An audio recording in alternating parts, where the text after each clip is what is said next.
Hii ni Mbagala Kimbangulile kwenye tukio la ukatili tunaelekea. Pana hatua mtazamaji kutoka Mbagala rangi tatu. Hii sasa ni Kimbangulile Kilima ndio kama hivyo, na mkurugenzi wa Girl Guide Organization kama hivyo unavyomuona. Sio mchezo.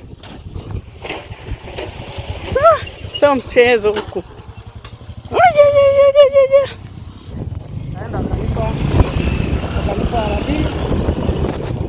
Shuke Joy, tukanyage mitope. Kama kundukiko hivi. Bajaji wewe kundukiko. Linafika mpaka hapa. Hii mara ya ngapi tunashuka kwenye pikipiki? Hali sio poa. Tutarudije huku Joy? Tutarudije? Barabara ndio uko mbele ya safari.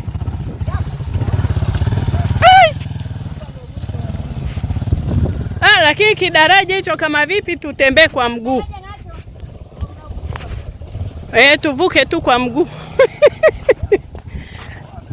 Kidaraja hadi dereva mwenyewe anaogopa, sasa tembeeni kwa mguu.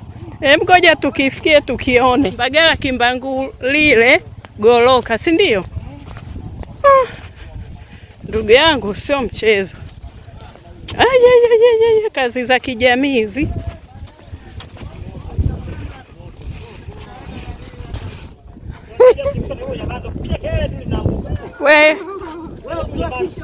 Joy anavyoogopa sasa. Mimi mwenyewe muoga Joy. Mama! Mbona linacheza?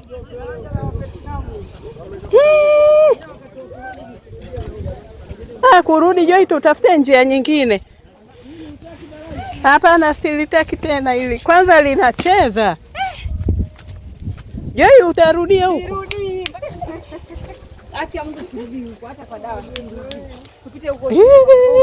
Mtazamaji, baada ya hayo yote tumevuka daraja. Daraja linatisha kidogo, linayumba na ni refu. Wenyewe vijana pale wanaita daraja la Cambodia ama Vietnam.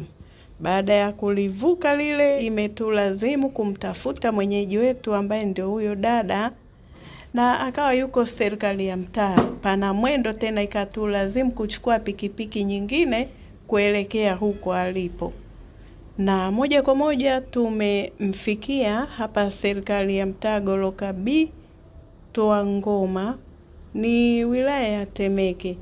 Mwenyewe ameingia uoga, hataki sura yake ionekane wala jina litajwe, basi utamsikia hapa. Ili tulazimu kuvuka kwa miguu kama hivyo, lakini tukapanda pikipiki nyingine kuelekea sasa Goloka B kata ya Toangoma. Na dada mwenyewe utamsikia hapa anavyozungumzia.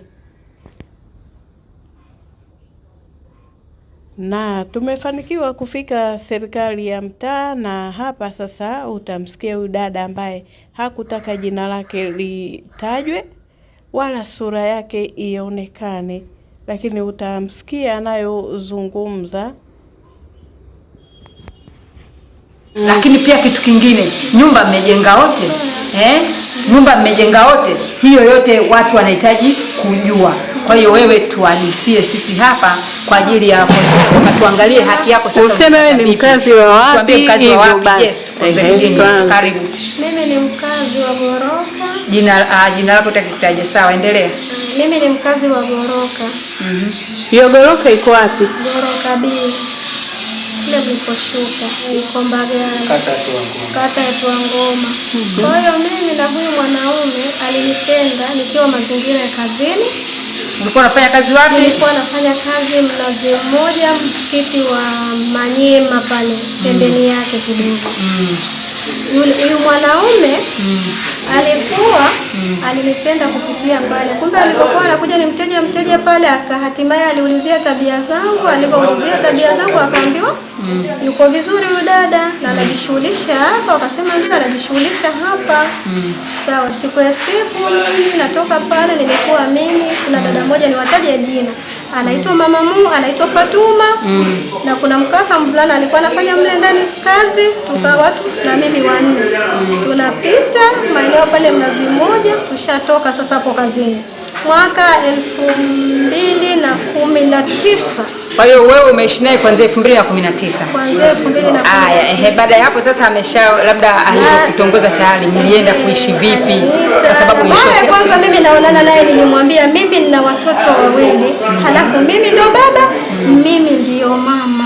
Aliniuliza siku ile, nikamuuliza una mke? Alinijibu kwanza alijibu mauma, halafu kisha akaja nikamwambia mpaka umri huo wewe baba mtu mzima una mke? Akadai mke ninaye. Una mke? Sasa unataka nini kwangu? Tena nikamwambia hivi, mimi hapa sitaki maisha, nimetoka kwenye majanga, siwezi tena nimeingia kwenye nini? Kwenye majanga. Okay, majanga ina maana kwamba unamaanisha mume wako uliozaa naye alikuacha kwa mazingira gani kabla yeye aliniacha mimi? Shida yake kubwa mimi na yeye ni vile alikuwa hahudumii familia vizuri. Halafu isitoshe yule mwanaume yule, nikiondoka kama hivi, nikitoka tayari mwanamke mwingine anaingia. Mara ya mwisho yule wa mwanzo yule. Kwa chanzo cha kutengana mimi na yeye ndio hicho. Huyo nikamwambiaje, mimi na familia na mimi sipo tayari kuolewa. Wanaume wana hadaa vibaya, wanaume wana sera. Ilikuja hivyo siku ya siku mimi nikajikuta nimekubali. Sasa mlivyokubaliana, je? Tulipokubaliana alikuwa tunakaa na watoto wangu vizuri. Wapi mnakaa? Tulikuwa tunakaa maeneo ya Miamani. Mmepanga? Tumepanga. Aliponikuta mimi pale. Sasa yeye tayari ana mke wake mwingine. Anaye mke wake mwingine. Alitambulisha kwa mke wake? Alikuwa hajanitambulisha kwa mke wake. Tukaja tukakaa hivyo siku zinapozidi kwenda, mimi mara ya kwanza na yule nimeenda kuonana na mke wake. Tumeenda kwenye msiba wa mama yake alivyofariki. Mama yake mzazi mwanaume. Ndio tulivyoonana mimi na yeye mara ya kwanza. Sawa, tulivyotoka hapo akawatambulisha? Alitutambulisha ndio vizuri. Na mmefunga ndoa na huyu mwanamume ambaye sasa unafunga naye ndoa tangu 2019. Mmefunga ndoa naye. Dini gani? Sisi sote ni Islamu. Okay. Basi tulipotoka hapo tumekaa hatimaye mimi nikaja nikapata ujauzito. Kazini tena mimi akaniambia usiende kazini, kwani kazi ile nikaacha. Kwa hiyo akakuachisha kazi? Akaniachisha kazi. Baada ya kuniachisha mimi kazi, tukaenda hivyo siku tumbo ile lishakuwa, nikamwambia mimi nataka nikajitizamie. Nilipoenda mimi kujitizamia nyumbani, kale katoto kangu ka kiume kwa vile kalikuwa kanasoma Gongo la Mboto na baba yake anaishi Gongo la Mboto, nikamwambiaje, Junaidi mwanangu, nenda zako kwa nani? Kwa baba yako. Huyo mwanamume huyo kwa babake, yani huyo mtoto wako mkubwa. Nenda kwa babako nitakaporudi. Mimi na yeye tunamwambia tuko wote na tunamwambia yule pale mtoto, mimi nikirudi nyumbani, nikitoka huko Mwenyezi Mungu akinijalia nikirudi, tutafanyaje? Utakuja. Sawa. Baada ya hapo nilipotoka hapo, baada ya hapo mimi nikaondoka. Nilipoondoka na huku tayari kile kijumba kilikuwa kimeshajengwa vyumba viwili, mabanda mawili. Alivyonunua kiwanja alikushirikisha au? Alinishirikisha. Baba mke wangu naenda kununua kiwanja. Nanunua kiwanja na kile kiwanja kiliandikwa, picha iliyobandikwa pale ni picha ya kwangu mimi. Pale kwenye kile kiwanja. Wewe ina maana kwamba mmejenga wote? Tumejenga wote. Okay. Basi alipotoka hapo mwenyewe, mimi nilivyorudi, nimerudi mwanangu basi arudi, ndo kukawa sasa kuna ule msuguano, mara arudi, mara asirudi, mara hivi, mara hivi. Kwa hiyo wewe unavyozani mpaka sasa hivi imefikia hapo, tatizo ni nini wewe unavyoona? Tatizo mimi ninavyoona tatizo ni watoto wangu, maana nakwambia sitaki mwanao akae hapa au anatokea hapa kwenda shule. Mwanangu asikae hapa, mimi kama mama. Toka anze kuongea kauli hizo mpaka sasa hivi kuna muda gani labda umechukua? Ni tangu mwezi wa 5 anaongea habari hizo, na wazazi wangu walikuwa na taarifa, na waambia wanamuomba, tunakuomba mwache huyo mtoto akae hapo asome. Wazazi wako wao wako wapi? Malizie. Mimi mama yangu yuko kwa ndoa. Kondoa huko. Sasa mpaka sasa hivi huyo mtoto wako wa kiume huyo ambaye ana umri gani na anasoma darasa la ngapi? Ila usimtaje jina. Ana miaka 16. Miaka 16. Anasoma kidato gani? Anasoma kidato cha 3. Okay. Wapi? Alikuwa anasoma Gongo la Mboto, lakini sasa hivi ndo nimemhamisha shule na leo ndo alikwenda kuripoti hapo Mbagala. Na wakati huyo baba akisema kwamba hataki, je, akirudi huwa anafanyaje? Au labda huyo mtoto anapigwa au mtoto mpaka sasa alikuwa analala wapi? Hampigi. Kwanza mwanangu alikuwa akilala msikitini kutokana na zile kero za yule baba pale. Alikuwa hafanyi nini? Hamtaki mwanangu analala msikitini. Kwa hiyo mtoto alikuwa analala msikitini? Paka hadi yule dada siku zile alikupigia simu yule. Ni kwa kunionea mimi huruma. Basi kama wewe hutaki watoto wangu, mimi ni mama, mimi huyu ni mtoto wangu, mimi nitamtupa mtoto wangu, mimi siwezi nikamtupa mtoto wangu. Okay, basi inakuwa haipendezi. Wanaume jamani, wanaume mnapokuwa katika mapenzi, mtu akikwambia ana mtoto au watoto, kama upo tayari kuwa naye basi kuwa naye, kama hauko tayari mwache. Sasa mpaka mwenzako mtoto wake akalale msikitini, ina maana amterekeze mtoto kwa sababu ya penzi? Hapana, ajabu. Hiyo haiwezekani. Kwa mzazi yeyote ni jambo gumu, lazima tuwe wa kweli. Kama sisi tupo kwa ajili ya kuelimisha jamii, ni kitu hapana. Hataki nifanye biashara. Na kosa hilo ananiambia hivi, mimi sitaki nifanye biashara unidhalilishe. Nikudhalilisha, kwani hao wote wanaofanya biashara wanadhalilisha waume zao? Kwani anakuachia labda pesa ya kutosha sana ndio maana hataki kufanya biashara? Pesa ya kutosha, pesa unayonipa ni shilingi 5,000 kwa siku. Sasa hivi ni shilingi 6,000 kwa siku. Kwa siku. Maji nikachote kwa jirani, sabuni nikanunue. Kwa 6,000 hiyo. Kwa hiyo pesa. Chakula. Chakula ni hiyo. Au mchana ule na usiku ule. Asubuhi, mchana mpaka usiku, na watoto utoe pesa ya shule humo. Mimi nadhani naonaje kwanza hapo? Sasa mpaka leo hii labda unataka watu wakusaidiaje ambao wanakusikiliza na wanakuangalia? Mimi hapa ninachokiona kwa sasa hivi hapa nilipofikia, anipe tu talaka yangu niondoke. Sasa ndio hivyo hajaja. Kwani hauko nyumbani kwake? Hauko nyumbani kwake? Kama hivi akirudi, ondoka, nenda, unang'ang'ania nini? Hata jana ile namwambia hivi, basi nipe muda nitafute pesa. Wewe umesema alifunga mlango? Alifunga mlango ndio. Mpaka leo hajafungua? Hajafungua chumba changu. Nguo zipo kule, kabati kalizuilia kule ndani. Kwa nini azuilie kabati kule ndani? Kabati ni lake? Lila kwangu mimi. Na alinikuta nikiwa na vitu vyangu. Hivyo vyote ni vitu vyangu. Kwa nini alizuilie? Sasa ngoja. Ndio kaviweka nje. Godoro, kitanda kaweka nje, na jana usiku tumelala, tumeingia mle ndani kwenye kichumba cha jiko kile tumelala. Asubuhi nimeamka kitanda changu kimeibiwa. Maana geti lile, mlango wa geti ule mdogo ule haufungi, kitasa kimeharibika. Na juu kuna paa?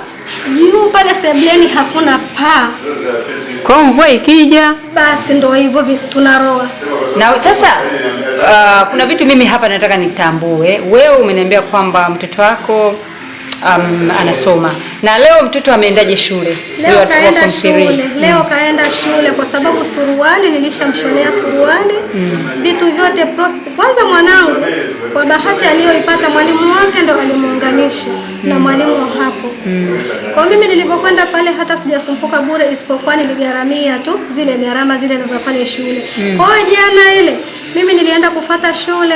Huyo jirani ana mtoto wake alimalizaga form 4 ni kijana. Kwa hiyo ile shati na yule mwanangu likao linamwelea, akaniambia mama nani, usihangaike, usipate shida, shati ili hapa, kesho ataendea shule. Kwa hiyo mtoto leo kaenda shule kwa kutumia shati la jirani. Nguo mwanaume kazifungia ndani. Nguo mwanaume kafungia ndani, na jana nilimuomba, naomba ufungue nifungue mlango nichukue shati lipo kabatini, mimi kesho mwanangu anaenda shule.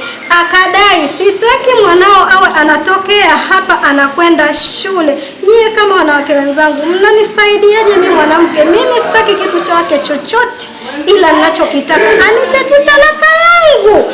Basi nijue moja, karatasi yangu, kwa sababu najua hata nikitoka pale atakuja kunifulia mimi fujo popote ninapokwenda, maana anajiamini. Anakwambia huwezi ukanifanya chochote. Mwenyekiti anamwambia aje anifungulie mlango, hajaja mimi kunifungulia mlango. Kuanzia Jumapili, Jumatatu, Jumanne mpaka leo Jumatano. Leo ni siku ya 4. Kwa nini? Kwa kweli ni kwa nini anajiamini hivyo unavyofikiri? Sijajua hata. Ngoja. Sasa wewe umeniambia umezaa naye? Nimezaa naye katoto kama mmoja. Ana muda gani mtoto, ana umri gani? Mtoto kazaliwa tarehe 28 mwezi wa 9 mwaka 2022. Kwa hiyo kumbe mdogo. Bado ni mdogo mtoto wangu. Sasa yeye na nilimuuliza, mimi na wewe tunaachana, mimi nitaondoka. Kama nitaondoka basi mwanao je, ataishi vipi? Akadai mwanangu niachie. Hata kituo cha kulelea watoto yatima nitampeleka. Ngoja. Yeye anajisikiaje anapoona wewe na mtoto wake mnalala nje? Sijajua hasa. Sijui. Kwa mfano jana, juzi umelala nje. Ulimuona? Alikuja labda pale au hajaja? Juzi kaja. Juzi Jumaa. Alikuja ule usiku, chakula pale kwangu hali. Alikuja, katandika mlangoni pale. Tena kile chumba hakijafunguliwa, bali alichukua busati akatandika pale akalala. Kwa hiyo wote mmelala nje. Kalala Ana vituko huyo. Alipolala nje ulimwambia? Wala sikumwambia mimi kitu chochote. Kwa sababu yale mapenzi, mtu ukiwa hauna mapenzi na mtu, kila kitu yani moyo ule umeshatumbukia nyongo, ni kitu ambacho hakiwezekani. Okay. Kwa hiyo neno lako la mwisho mimi hapana, nachokitaka mimi sema ukweli wa Mungu. Sitaki kitu chochote cha kulipa. Isipokuwa mimi nataka haki yangu, kwa vile sisi tulioana kidini na sisi ni wanandoa, anipe tu karatasi yangu ili nikaishi kwa amani. Basi sina kingine zaidi ya hicho. Mambo ndio yako hivyo. Huyu ni mwanamama kutoka hapa maeneo ya Mbagala Goloka ambapo amefanyiwa vitendo vya ukatili na mume wake. Nadhani umemsikia vizuri sana. Amefungiwa mlango kwa maana ya kwamba kile chumba ambacho analala ana kila kitu, mwanaume katia kufuli. Kwa hiyo hana namna ya kufanya. Toka Jumapili mwanamama yuko nje, na kama umemsikia vizuri ana watoto.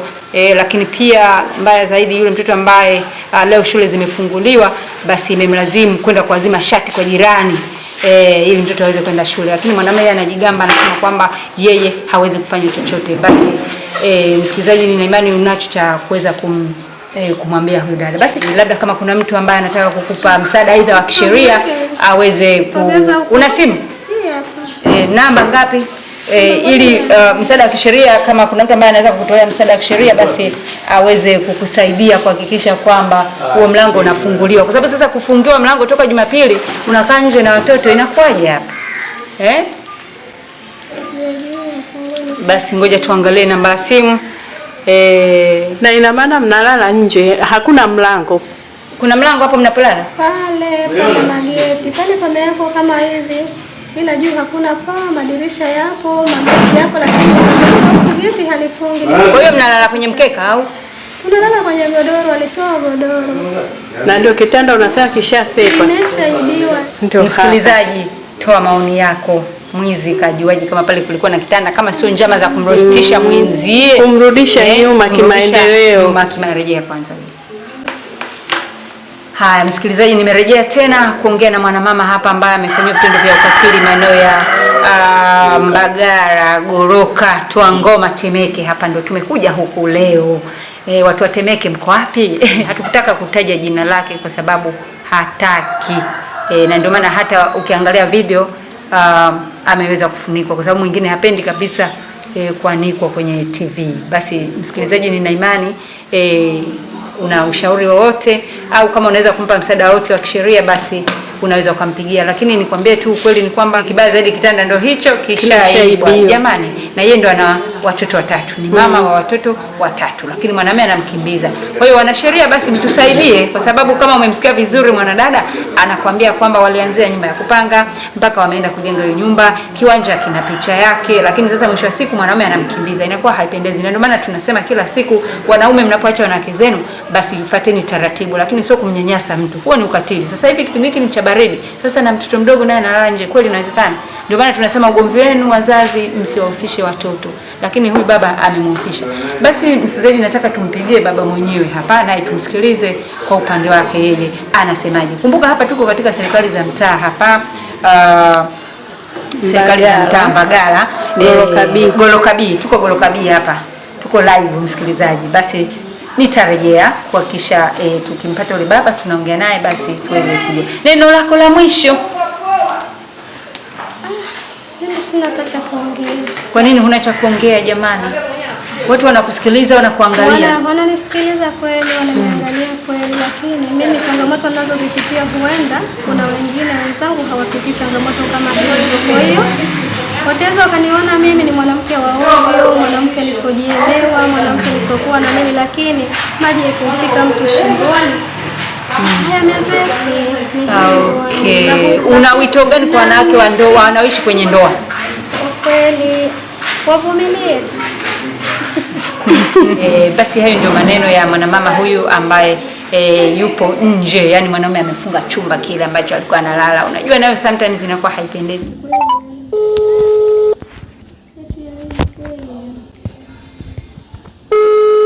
Halo. Habari yako? Salama. Mimi naitwa Madam Joyce Andrew. Niko hapa ofisi ya serikali za mtaa, lakini mimi ni mtetezi wa haki za wanawake na watoto. Nilipokea simu kutoka kwa mke wako kwamba umemfungia mlango, analala nje toka Jumapili. Je, ni kweli? Sio kweli. Kwa hiyo mlango uko wazi? Ndio. Tunaweza tukaja kuhakikisha? Mimi sipo. Hupo funguo ya mlango unayo wewe au iko wapi? Kwa sababu mlango ule ambao huyu mama alikuwa anatumia kulala na kufanyia shughuli zake zingine, umefunga mlango na vitu vyake umemtolea nje na godoro tayari limeibwa. Uko wapi? Na kitanda kimeibwa. Sababu ni nini? Ndio nakuuliza wewe sasa, uniambie. Unaponiuliza mimi sababu mimi sijui. Tunatakiwa umuulize kwa nini ufungiwe mlango. Sasa unaniuliza mimi tena iweje? Wewe utuambie ni kweli au sio kweli. Sisi tunataka kudhibitisha. Sio kweli. Sio kweli. Na uliitwa kwa mwenyekiti wa serikali za mtaa leo, umefika? Nilikuja juzi hapo, yeye hajaja. Mwenyekiti alikwambiaje? Leo nini? Leo mwenyekiti hajakwambia uje tena? Nasemaje? Jumapili nimekuja. Sijapata barua. Mwenyekiti yuko hapa. Mwenyekiti, umeona hajapata barua. Usikate simu. Ndugu Gazija. Niambie boss. Mwenyekiti naongea wa mtaa Goroka B. Na mimi najua. Barua iliagizwa na imepitia kwa mke wako kwenda kwa mjumbe. Barua hujapata? Sijapata barua. Zaidi ya pale juzi nilipokuja mimi. Haya, nadhani Madam Joyce alikuwa anakuuliza swala la kufungua mlango. Mlango umeshaufungua au hujaufungua? Mlango wa aina gani uliofungwa mimi sielewi. Mlango wake wa chumbani ambao una nguo zake na mahitaji yake mengine ya msingi ya siku zote ambayo amekuwa anayatumia. Mimi sione kama kuna mlango umefungwa pale. Ule mlango uliofungwa sio mlango wa kuwa kiwahi kutumia. Ni wa kwangu mimi. Yeye analala wapi na wewe unalala wapi? Analala jikoni na wanae na mimi nalala kwenye chumba changu. Yeye analala jikoni kumbe. Sasa kweli mke wa ndoa anaweza kulala jikoni? Mwenyekiti. Ndio. Nisikilize ndugu yangu. Ndio, karibu. Nyumba inapokuwa ina sitting room, pale sitting room panahesabika ni nje au ni ndani? Sitting room. Pale juu pamefunikwa. Ngoja kwanza. Nje kuna mlango wa gate. Milango yote ipo. Sasa ili nyumba Nisikilize basi. Ndio. Nipe nafasi na mimi mwenyekiti. Ndio, karibu. Usizungumze kama tunashindana. Nakusikiliza, endelea. Nyumba ina mageti yote ya nje, milango yote ya nje ipo. Ndio. Hapo sitting room. Ndio nilipomwekea kitanda chake, kitanda tu. Sasa ninyi sikiliza, kila mwenyekiti. Ndio. Wewe ni mtetezi wa haki. Nakushukuru. Unatakiwa uangalie haki za kila upande. Mimi kama ulivyoniona au unavyonijua wewe. Ndio. Mimi sio mwendawazimu. Ingekuwa mnamuuliza sababu ya kutolewa vyombo ni nini, ili uangalie namna ya kumsaidia. Sawa. Unaona bwana? Lakini sasa ukiniuliza kwa nini ufungie mlango? Na maana hapo ninamsemea yeye. Sasa kaka Ngazija. Nao. Sasa maana ya unajua tungekuwa juzi tumekaa tungepata ukweli. Sasa ukweli tunataka kujua kwako sababu ni nini? Ili wewe unisaidie. Asubuhi unafungua saa ngapi mwenyekiti? Nilitegemea leo ungekuja, manake kama leo barua mimi nimeiagiza na nimempa mke wako ilete kwa mjumbe ije kwako. Sijapata taarifa. Sasa ili tuweze kusikiliza. Mimi hata kama hiyo leo ningepata barua ningekuja. Sasa yeye asikilize kwanza mwenyekiti. Asingekuja, ana kesi nyingine. Ipi? Kwa mjumbe. Ipi? Naamini kwamba angenichomesha mimi asingekuja, na vizuri yeye awepo na mimi niwepo. Sawa, sasa. Lini? Kesho nafungua saa ngapi mwenyekiti? Ofisi ya serikali inafunguliwa saa 2 kamili asubuhi mpaka saa 10:30. Nitakuja mapema, kama kuna kesi za watu wengine kwangu naomba iwe ya kwanza. Haya sasa. Naam. Hapo sebleni juu pamefunikwa au hapajafunikwa? Hapajafunikwa lakini ni ndani. Hapajafunikwa. Kwa hiyo kwa muktadha wa kawaida hivi tunavyozungumza kwa mvua za jana na hali ya Dar es Salaam, maana yake ni kwamba ananyeshiwa na mvua. Hiyo mvua inanyesha jana, mimi nipo nimeshinda kule. Aha. Sasa na hata kulala mimi nalala kule. Unalala kule. Sasa yeye analala jikoni au analala chumbani? Mimi nalala hapo sitting room ndio nalala mimi. Haulali chumbani? Silali ndani. Mimi silali ndani, nalala sitting room mimi. Yeye yuko ndani na wanae. Sasa mimi nikuombe msaidie Madam Joyce kumweleza sababu ya huyu mwanamke mpaka kutolewa ndani kule kuwekwa sebleni ni nini, ili apate uelewa wa hilo jambo. Karibu. Hapana, sikiliza mwenyekiti. Sikiliza mwenyekiti. Nisikilize. Mpe mwenyekiti. Mwenyekiti yuko hapa. Unasikia? Mpe mwenyekiti. Tangazija. Mpe mwenyekiti. Mwenyekiti. Unaongea na mimi mwenyekiti. Nilikuwa nasemaje? Mimi najua. Sikiliza mwenyekiti. Naomba niongee kwanza mimi afu nikusikilize na wewe. Sikiliza mwenyekiti. Cha msingi, wewe mpigie simu msisitizie. Mimi kesho mapema nitakuwa kwako hapa. Naomba basi unisikilize basi. Taratibu iko hivi. Unasikia? Halo? Nakusikia. Ninapokuwa na kuelekeza kuna jambo la kumfungulia mlango natakiwa ulifanye. Na hata kama kuna changamoto zinamalizwa baada ya kuketi chini, kukaa chini. Ni kweli. Sasa hilo jambo hujalifanya mpaka hivi ninavyokuambia, maana yake timu ikitoka hapa inakwenda kwenye eneo la tukio kwenda kuimprove unachosema ni sahihi ama sio sahihi. Hilo la kwanza. Lakini jambo la pili, unaulizwa sababu ya yeye kutoka kule ndani kuwa pale sebleni ni nini, ambapo hapo sebleni maana yake juu pako wazi, ili uwape sababu. Haya, ongea na Madam Joyce sasa, mpe sababu. Yeye tayari kukusikiliza. Mimi niko tayari kukusikiliza, naomba uniambie labda ilikuwaje mpaka ukaamua kumtoa chumbani na kumweka sebleni. Hilo yeye aliyekuja kulalamika ndio atakiwa mumuulize. Haya, sawa. Swali la pili, toka ulivyomuoa, je, ni hapo alipokuwa analala ulikuwa unamweka sebleni au ulikuwa unalala naye chumbani? Hapo ndio ulitakiwa mumuulize sababu ni nini. Sawa, kama ikatokea hili siwezi kulala naye. Sawa. Swali la tatu, je, taratibu za kisheria za kumwacha mwanamke unazifahamu au uzifahamu? Sifahamu. Ufahamu. Kwa hiyo unataka kuelekezwa Sawa, lakini swali la 4. Naomba nikuulize swali la 4. Huyu mama umemuoa au hujamuoa? Yeye alikuja hapo akakwambia nani wangu. Okay, sawa. Lakini tunataka kujua umezaa naye hujazaa naye? Nimezaa naye. Kwa hiyo wewe unavyoona mtoto wako anavyolala nje, unaonaje, labda unajisikiaje? Hakuna anayelala nje. Mbona ninapokuambia mimi kuliambia kwa nini ufunge mlango? Kwa nini ufunge mlango wa chumbani kwake? Mama, uandishi wa habari, asante kwa ushirikiano. Ni mke wangu amekuja hapo. Kwa nini usimuulize umekuja na nini hapa? Ndio tushamoji. Hamna, niona mimi kujua kamba mimi sio chizi. Nimekaa miaka 6 huyu mwanamke mimi. Miaka 6 umekaa naye? Miaka 6. Sasa kumbe kama mke wako kwa nini unamleza nje? Unajua wewe sheria za elimu za mtoto? Unajua kama unamnyima haki yake ya kisheria? Kuhusiana na ukweli wa tukio hili na mpaka sasa lina picha gani? Karibu. Ndugu mwandishi, mimi kwa majina naitwa Ntiahela Hasani Lutayaba, ni mwenyekiti wa mtaa wa Lukabi, kata ya Ngoma. Nikiri tu kwanza nitoe pole kwa udada Asma Omari pamoja na Asmani Ngasija. Nilipokea malalamiko yake kwenye ofisi yangu ya serikali za mitaa, na mimi pia kama mwenyekiti nilituma barua ambao pia ilitakiwa tupate pande zote mbili.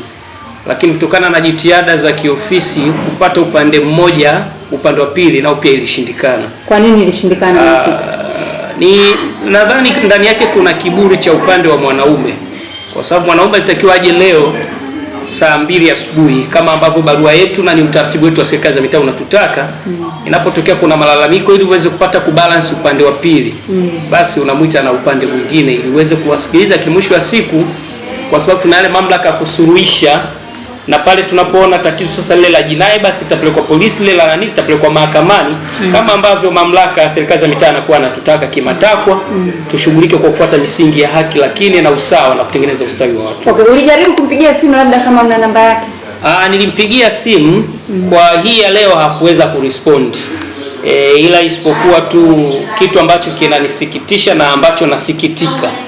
Nilimwambia tu kama amemfungia mlango nje, basi aufungue mlango wakati huo tunaendelea kujadili hizo changamoto.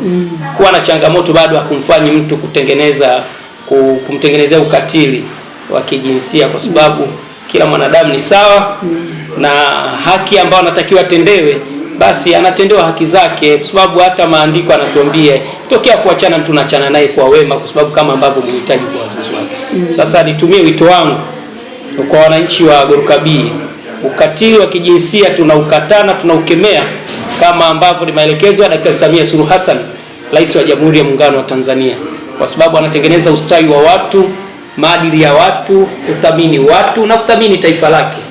Ukatili wa tupende na tunaukatana, tutaendelea kukemea. Asante mwenyekiti. Umesema amekataa, ina maana amekaidi. Nini kitafuata sasa hivi? Kitu ambacho inatakiwa sisi tufanye cha kimamlaka, kwa sababu unapokataa wito wa serikali za mitaa kwanza ni makosa.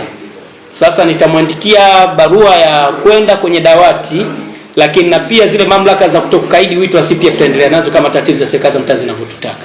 Okay. Asante. Una wito gani kwa baadhi ya wanaume ambao wana tabia kama hizo za kuwanyanyasa wanawake zao kama hivyo? Kwa sababu kama ulivyoongea, hata kama mtu labda hamuhitaji, kuna taratibu nadhani kisheria, lakini sasa naona huyu amekuwa kama amekengeuka zaidi. Una wito gani kwa wanaume? Wanaume nasema wasiwanyanyase wakina mama, kwa sababu wakina mama ni tunu. Unajua mtu mwenye jinsia kike ni mtu ambaye ana thamani yake. Lakini pia hata wakina mama pia wasiwanyanyase wakina baba. Kwa hiyo ninatarajia mwanamke anamnyanyasa mwanaume na yeye. Yapo lakini hatusemi. Mwenyekiti, naomba hapo nikuulize, wewe ushapokea kesi ya mwanaume ananyanyaswa na mwanamke? Tayari nishapokea. Ngapi? Katika takwimu zako unavyoona, mwanamke na mwanaume. Wakina mama ni kubwa kuliko wakina baba, lakini wakina baba hawasemi kuliko wakina mama. Na ndio maana kina baba tunakufa sana kuliko wakina mama. Kwa sababu tunakufa mapema. Tunakufa mapema kwa sababu ya kukana vitu. Wenzetu wanavizungumza. Kwa hiyo nimeamua tu kutoa wito kwa kupitia ile jambo la kina mama, na tunakiri mama amenyanyaswa kweli. Lakini na kina mama wasiwanyanyaswa kina baba, kwa sababu unaongoza kina mama na kina baba. Wote ni wananchi wa mtaa. Okay. Kwa hiyo wito wangu wote tujue tuna jukumu la kumlinda mwenzake kwa kuthamini utu wa mtu na kuthamini ustawi wa mtu, lakini na kuthamini yule aliyokuoa na yule aliyolewa. Lazima kila mmoja amthamini. Okay, mwenyekiti umeongea jambo zuri sana, lakini katika unyanyasaji wa mwanamke na unyanyasaji wa mwanamume, nadhani upi wenye madhara zaidi? Lazima tuwe wa kweli. Wenye madhara zaidi hata tukienda kitaratibu mke anaweza akanyanyasika zaidi, kwa sababu ukumbuke mke ndo ametakiwa kuwa ndani. Mke hawezi kusema naoa, ila mume ndo atasema anaoa. Na kwa tamaduni yetu ya Kiafrika, kwa sababu mke ndo anayeolewa, maana yake mahitaji yote ya kimsingi anamtaka baba kufanya, japo tuna haki sawa hata kwa imani zote. Kwa hiyo leo ikiwa mama unapewa talaka, imezoleka mama ndo atoki, kumbe mara nyingine hata hiyo nyumba baba ndo anaweza kawa ndo anatakiwa atoke, sababu hata nyumba inaweza kawa ni ya mama. Lakini kwa kuyasema hayo kwa muktadha, ndio maana nimebalance sport kwamba kila mmoja ana haki ya kutokumnyanyasa mwenzake ili kutengeneza ule ustawa, lakini pia na kufuata haki na taratibu, lakini na sheria na misingi ya nchi yetu ambavyo imeamrisha. Asante sana. Asante sana. Mwenyekiti, mimi kabla ya kuagana na wewe hapa, tayari huyu ni mwananchi wako, amesema analala kwenye ile nyumba japokuwa hapajapauliwa. Lakini baada ya kufika hapa tayari ana mashaka. Usiku wa leo anasaidikaje? Anaogopa kutiwa mikofi ama kuvunjwa mguu na mumewe. Mimi ni kuhakikishia tu kama mwenyekiti wa ulinzi na usalama wa mtaa, hilo jambo nitalishughulikia vizuri kabisa, na ni wajibu wetu na ni matakwa, lazima tumlinde, kwa sababu tunapopigiwa kura na wapiga kura nao pia ni wananchi ambao wamebeba imani kubwa na sisi. Kwa hiyo niwahakikishie tu kwamba hilo jambo nitalitekeleza kama ambavyo tumekuwa tunapewa maelekezo na viongozi wetu. Lakini na kwenye taifa ambalo lina amani na amani ipo, basi tunategemea kwamba lazima tuende tukatengeneza ustawi wa watu na amani iendelee kuimarika. Asante sana mwenyekiti. Ninakushukuru sana.